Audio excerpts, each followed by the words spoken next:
Okay, now next topic is acid rain. आप छोटी classes से पढ़ते आ रहे हो, 10th में भी आपने इस कंसेप्ट को अच्छे से पढ़ा है। मैं जस्ट आपको रिवाइज करवाती हूँ। Okay, acid rain, normal rain के अंदर जब एसिड ऐड हो जाता है इट बिकम्स एसिड रेन। उसकी डेफिनेशन हम बाद में बात करते हैं। सबसे पहले बात, जो रेन वाटर है उसकी पीएच कितनी होती है।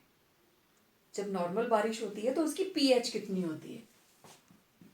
मुझे पता है 10th के लिए सबने तैयारी की थी। It is 5.6। अब न्यूट्रल कब होती है पीएच? 7। इसका मतलब क्या हुआ, जो बारिश होती है वो तो ऑलरेडी एसिडिक है, उसकी पीएच तो 7 से कम है। इट इज 5.6 जो नॉर्मल रेन वाटर है। अब इसकी पीएच 7 से नीचे क्यों आई? Why rain water is weakly acidic? देखिए, सबको पता है कि एसिड रेन के अंदर नाइट्रोजन और सल्फर के ऑक्साइड की वजह से एसिड्स बनते हैं, लेकिन ऐसा कौन सा कंपोनेंट है जो रेन वाटर को एसिडिक बना देता है, स्लाइटली एसिडिक बना देता है? That is carbon dioxide. हमारी एयर के अंदर उसकी क्वांटिटी काफी बढ़ चुकी है, हम डिटेल में डिस्कस कर चुके हैं। तो एयर के अंदर CO2 जब रेन वाटर के साथ जुड़ता है it forms H2CO3। This is called acid of carbon, carbonic acid. अब कोई भी एसिड है टूटता कैसे है? हाइड्रोजन अलग हो जाएंगी और ये बन गया कार्बोनेट आयन। और आपको पता है acidic nature is due to H positive ions. अब ये एसिड और कहां होता है? एक तो बारिश में हो गया क्योंकि CO2 एटमॉस्फेयर के अंदर है। ये कार्बोनिक एसिड आप लोग बड़े शौक से पीते हैं। Yes, cold drinks, Coke, Pepsi, Fanta, उसके अंदर क्या है? These are carbonated soft drinks. Carbonated water कहते हैं। प्योर सोडा भी आता है जिसमें कोई फ्लेवर नहीं डाला होता। वाटर के अंदर कार्बन डाइऑक्साइड प्रेशर के साथ भर दी जाती है and that becomes acidic. It attains some burning taste. तो carbonic acid is not good for health. तो बेटर है नींबू पानी पीजिए, शरबत पीजिए, घर की बनी चीजें पिए, और कोल्ड ड्रिंक जो मार्केट में कार्बोनेटेड वाटर आता है उसको अवॉइड करें। तो इस कार्बोनिक एसिड की वजह से जो रेन वाटर है इट इज स्लाइटली एसिडिक और उसकी पीएच कितनी हो जाती है? 5.6। अब रेन, एसिड रेन कब बनती है? जब पीएच 5.6 से भी नीचे आ जाएगी, when pH is less than 5.6। 5.6 तो नॉर्मल रेन का पीएच है। जब इससे नीचे आ जाएगी, 5.2 हो जाए, 4 हो जाए, 3 हो जाए, 3.5 हो जाए, इट बिकम्स एसिड रेन। ये क्वेश्चन आता है कि why normal rain water is slightly acidic and when it becomes acid rain? तो जब उसकी पीएच 5.6 से नीचे आ जाएगी it will become acid rain. अब एसिड रेन के अंदर किसके ऑक्साइड्स हैं जिसकी वजह से एसिड बन जाते हैं? तो due to oxides of nitrogen and sulphur, NO2 and SO2। Nitrogen का NO2, सल्फर का SO2 क्या बन जाता है? NO2 से क्या बन जाएगा? Nitric acid. चलो मैं इसके नीचे लिख देती हूँ, वो ज्यादा बेटर रहेगा। NO2 से क्या बन जाएगा? Nitric acid. और SO2 से क्या बन जाएगा? Sulphuric acid.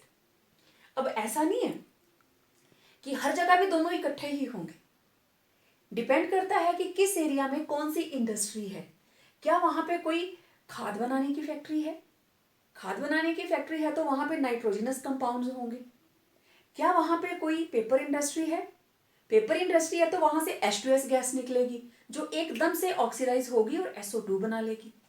तो NO2 एयर में से ऑक्सीजन लेती है, बारिश में से पानी लेती है और क्या बना देती है, नाइट्रिक एसिड। अब ये तो था NO2 का। अब देखें SO2 क्या करती है, SO2 ऑक्सीडेशन करके बनाती है SO3 और SO3 जब वाटर के साथ कंबाइन करती है इट बिकम्स H2SO4। तो ये दोनों ही एसिड जब रेन वाटर के अंदर मिक्स हो जाते हैं, चाहे अकेले अकेले हो चाहे दोनों इकट्ठे हों, दे फॉर्म्स एसिड रेन। क्यों? क्योंकि इसमें से भी H पॉजिटिव आएंगे, इसमें से भी H पॉजिटिव आएंगे। H पॉजिटिव आइंस की कंसेंट्रेशन बढ़ गई, कार्बोनिक एसिड पहले से ही है तो इनकी वजह से H आइंस की कंसेंट्रेशन बढ़ गई। H आइंस की कंसेंट्रेशन बढ़ेगी तो pH घटेगी, क्योंकि pH जितनी कम होगी एसिडिक नेचर उतनी ही ज्यादा होगी। तो अब एसिड रेन के हार्मफुल इफेक्ट्स क्या हैं? एसिड रेन की वजह से जो आपको बार बार पेपर में पूछा जाता है कि ताजमहल क्यों खराब हो रहा है, ताजमहल का जो मार्बल है it is being deteriorated due to the presence of oxides of sulphur and nitrogen in the environment surrounding Taj Mahal in the city of Agra. तो buildings,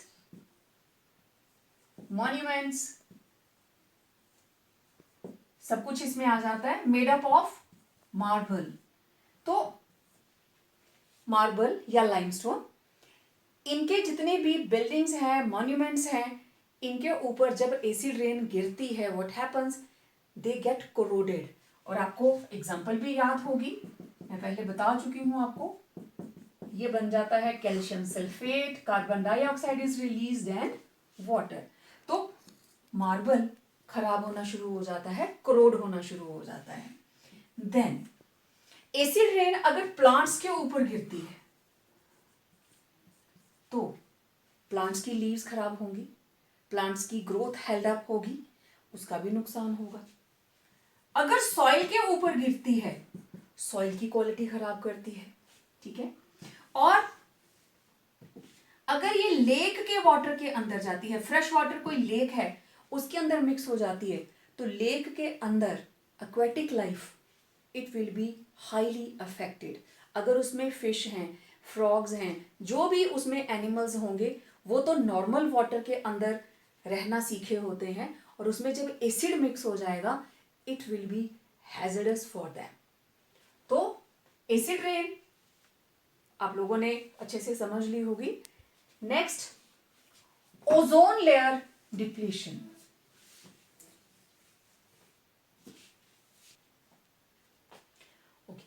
Now next topic is ozone layer depletion. आपको ये question what is ozone hole, what is ozone layer depletion किसी भी तरीके से आ सकता है, तो आपको पूरा कंसेप्ट पता होना चाहिए। ओजोन लेयर डिप्लीशन है क्या?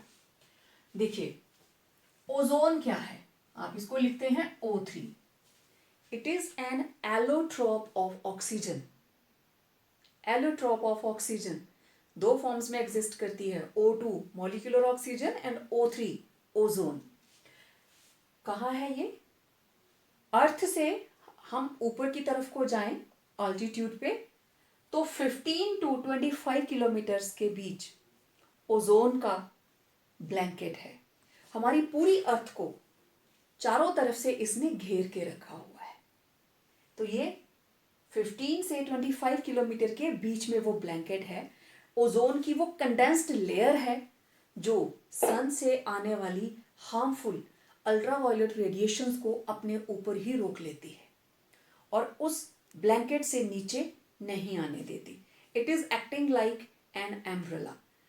तो लाइफ सेविंग है। ओजोन लेयर ना होती तो अर्थ के ऊपर सिचुएशन ही कुछ और होती। बनती कैसे है, कैसे बनी होगी? वहां पे हमारी एयर के अंदर ऑक्सीजन है, तो जैसे ही ये ऑक्सीजन, ये H न्यू कौन सी रेडिएशंस हैं? अल्ट्रावायलेट।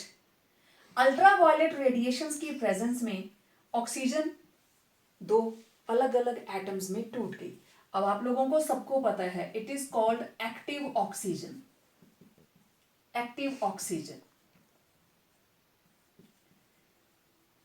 और nascent oxygen atomic, it is highly reactive. अब ये एक्टिव ऑक्सीजन ऑक्सीजन के दूसरे मॉलिक्यूल के साथ कंबाइन करती है और क्या बना देती है, ओजोन। तो ये वो रिएक्शन है जो नेचर में अपने आप हो रही है। जब लाइफ स्टार्ट भी नहीं हुई थी ये रिएक्शन तब से चल रही है, और ऐसा नहीं है कि आज ये रिएक्शन नहीं हो रही या अभी ये रिएक्शन नहीं हो रही, ये रिएक्शन चलती ही रहती है। और अगर ओजोन टूटती है तो क्या बनाएगी, O2 plus O, and O क्या है, एक्टिव ऑक्सीजन। तो आप ये देखें इस रिएक्शन का बिल्कुल उल्टा है, रिवर्स है। O2 plus active oxygen ozone, और ओजोन टूटेगी तो क्या बनाएगी, active oxygen and oxygen molecule. तो ये दोनों रिएक्शंस ऊपर चलती रहती हैं डायनामिक इक्विलिब्रियम में। ओजोन बनती भी रहती है, ओजोन टूटती भी रहती है। 10 मॉलिक्यूल बने तो 4 मॉलिक्यूल टूट गए, तो उनके बीच में एक इक्विलिब्रियम सेटल रहता है। तो नेचर अपने आप को हील करती रहती है। लेकिन what happened, due to excessive industrialisation and एक आउटब्रस्ट हुआ कि जेट इंजन्स डिस्कवर हो गए, then air conditioners, chlorofluorocarbons, freons, एक कूलिंग इफेक्ट देने के लिए हमने क्लोरोफ्लोरोकार्बन्स, हाइड्रोकार्बन के हाइड्रोजन हटाकर और उसकी जगह पे हमने फ्लोरीन और क्लोरीन को सब्स्टिट्यूट कर दिया। That was miracle at that time. लेकिन जैसे जैसे इसका यूज बढ़ता गया, एयर के अंदर एरोसोल्स की क्वांटिटी बढ़ती गई। जितना भी हमारे एरोप्लेन्स के अंदर, जेट्स के अंदर फ्यूल भरा जाता है, वो भी आफ्टर कंबशन एनवायरनमेंट के अंदर इसी तरह के एरोसोल्स को थ्रो करते हैं।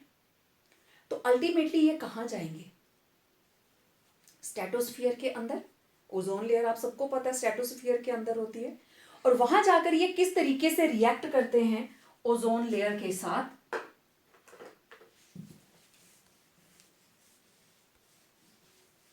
आप लोग जानते हैं chlorofluorocarbons, let it be CF2 Cl2 CF3 Cl, chlorine जरूर होना चाहिए साथ में, ठीक है। अब एक इसमें मैं टर्म यूज करूंगी फ्री रेडिकल। तो मैं थोड़ा सा आपको बताना चाहती हूं फ्री रेडिकल का मतलब क्या है।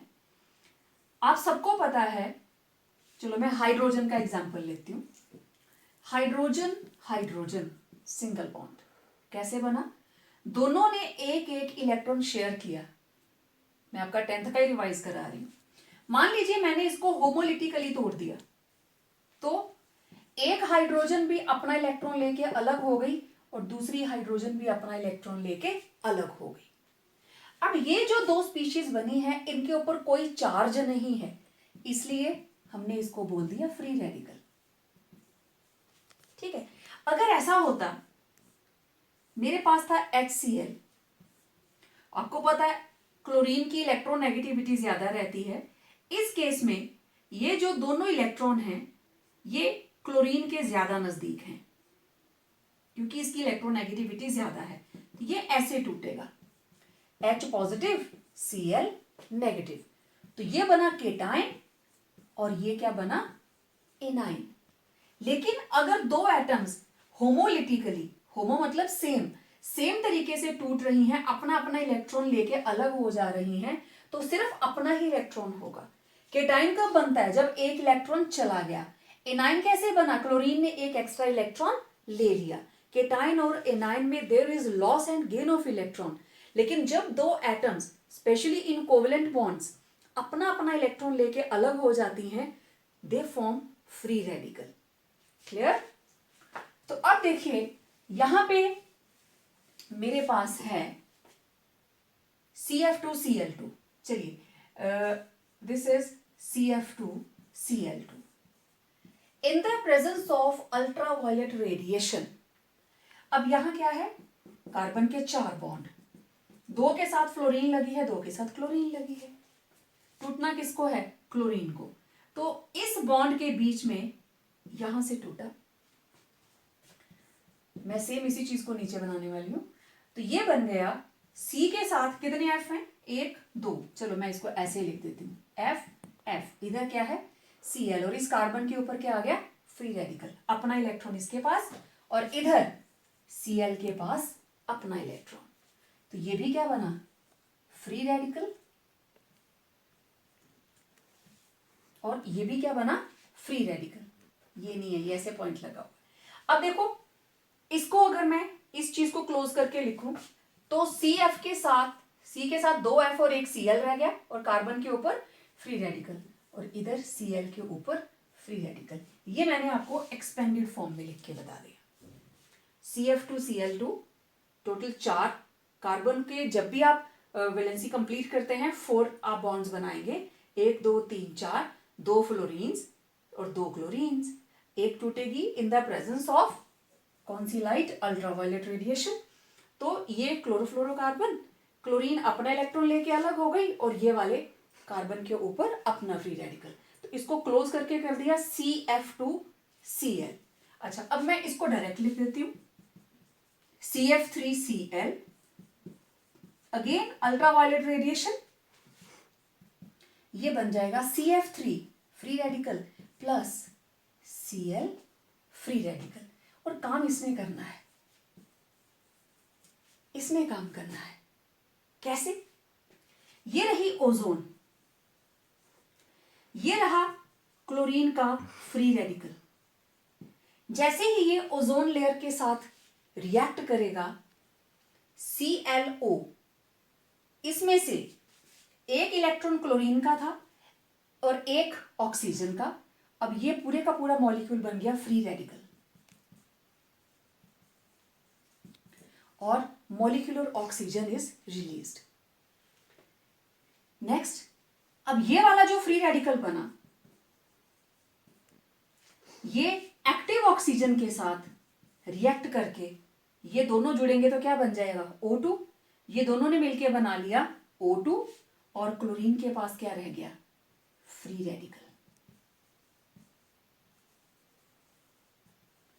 अब आप देखो, जो फ्री रेडिकल यहां से निकल रहा है वो यहां इस्तेमाल हो रहा है, जो चीज यहां पे बन रही है वो यहां इस्तेमाल हो रही है।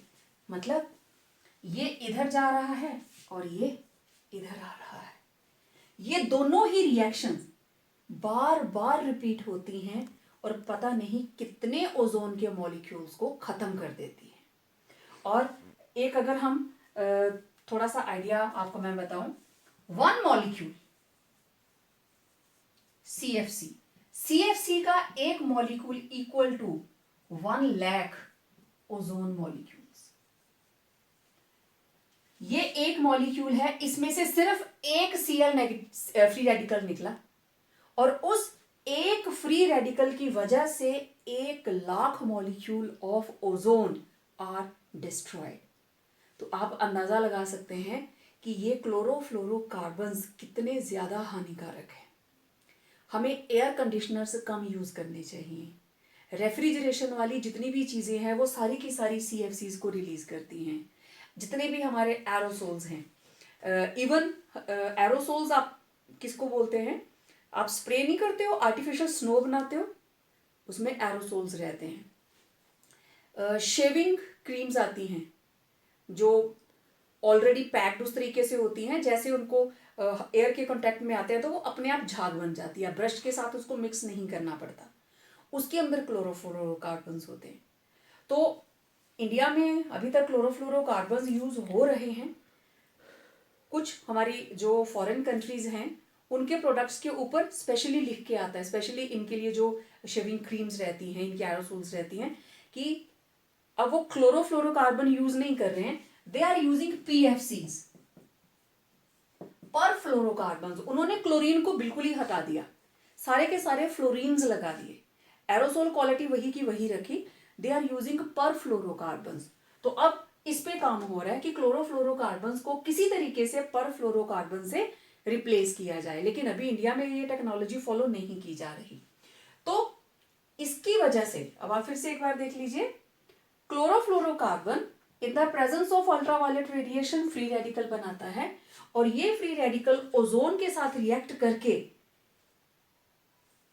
मॉलिक्यूलर ऑक्सीजन बनाता है और इसका जो अपना फ्री रेडिकल है एक्टिव ऑक्सीजन के साथ मिलकर क्लोरीन फ्री रेडिकल, और ये रिएक्शंस बार बार रिपीट होती हैं जब तक इस रिएक्शन की टर्मिनेशन नहीं हो जाती. These are called propagating reactions. जो फर्स्ट स्टेप है this is chain initiation step, ये बीच में रहता है और बीच में कहीं ना कहीं वो टर्मिनेशन होगी जब दो फ्री रेडिकल आमने सामने आ जाएंगे, देन रिएक्शन स्टॉप्स. अब ओजोन होल क्या है?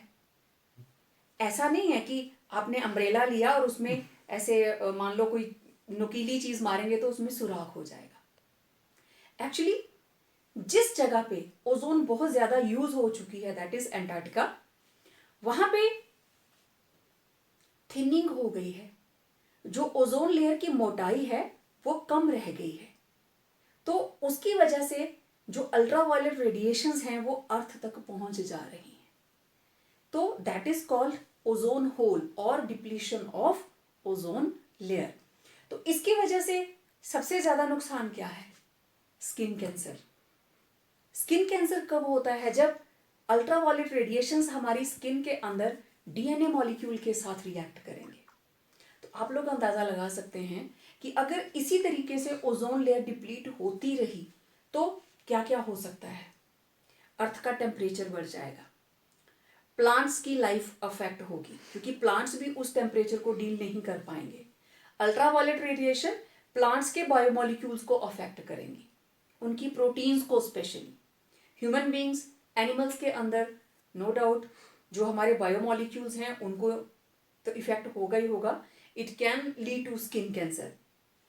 एक थोड़ा सा मेरे पास डाटा था कि अगर 1% डिप्लीशन बढ़ती है तो 2% चांसेस बढ़ जाते हैं स्किन कैंसर के. तो इंपैक्ट इसका डबल रहता है. Okay, due to more penetration of ultraviolet radiations earth का टेम्परेचर राइज होना स्टार्ट हो जाता है. तो ओजोन लेयर डिप्लीशन किसी के लिए भी अच्छी नहीं है, ना प्लांट्स लाइफ के लिए और ना ही एनिमल किंगडम के लिए. तो it was all about ozone layer depletion.